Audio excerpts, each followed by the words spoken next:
Assyria, a name that resonates like a sacred hymn across the heavens. A land nestled on the eastern slopes of the Emerald Mountains, where the first rays of dawn touch the earth and where birds find their sanctuary. Every morning, the chirping of birds fills the ancient olive groves. The murmuring of streams weaves through the valleys, blending with the cheerful chatter of bustling markets. Assyria flourishes like a flower in full bloom, embraced by the grace of the Lord.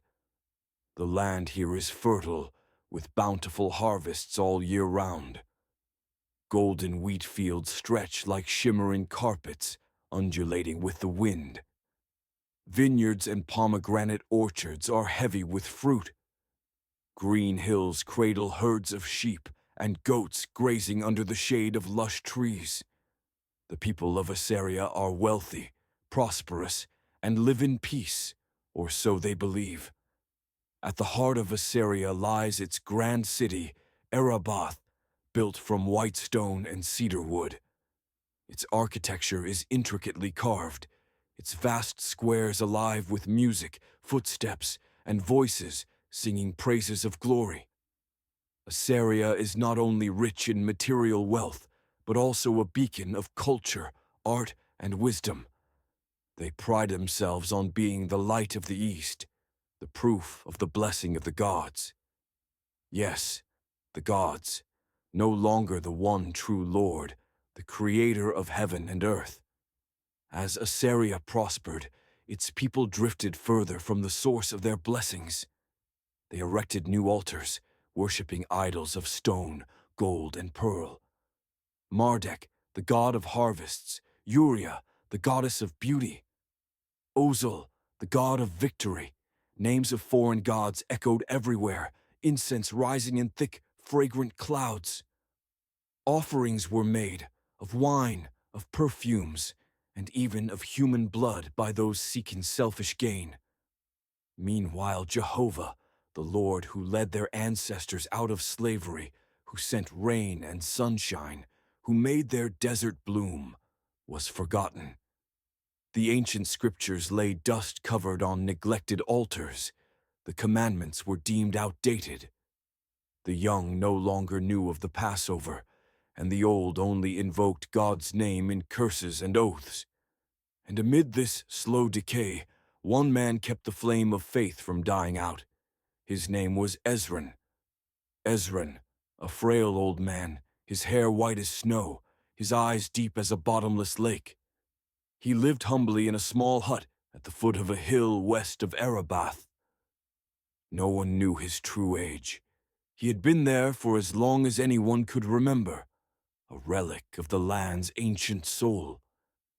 Every morning, he stepped out of his hut, faced the rising sun, and knelt in prayer, whether under the scorching sun, the pouring rain, or the bitter snow.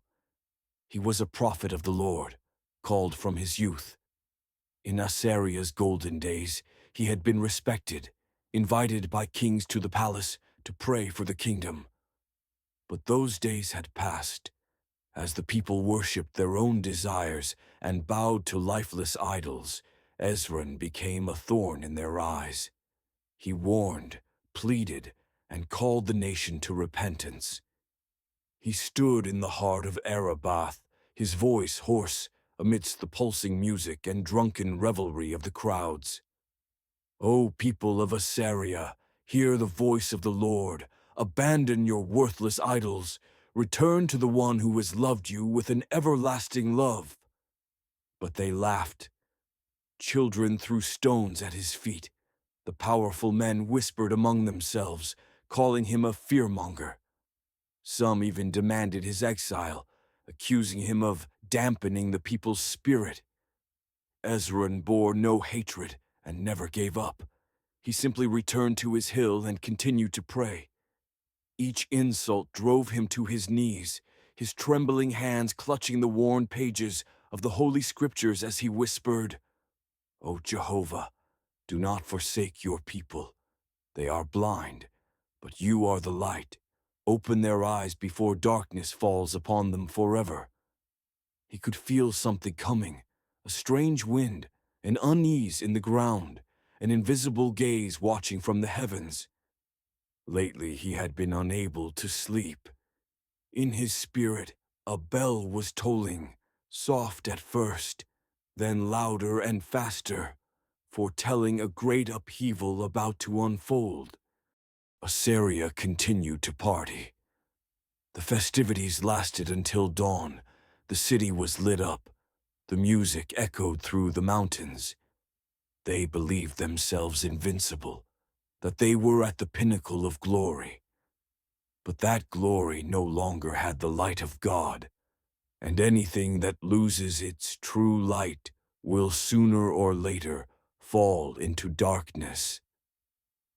Little did they know that, amid the throbbing music, a storm was brewing, not on the horizon, but in the very heart of the Almighty.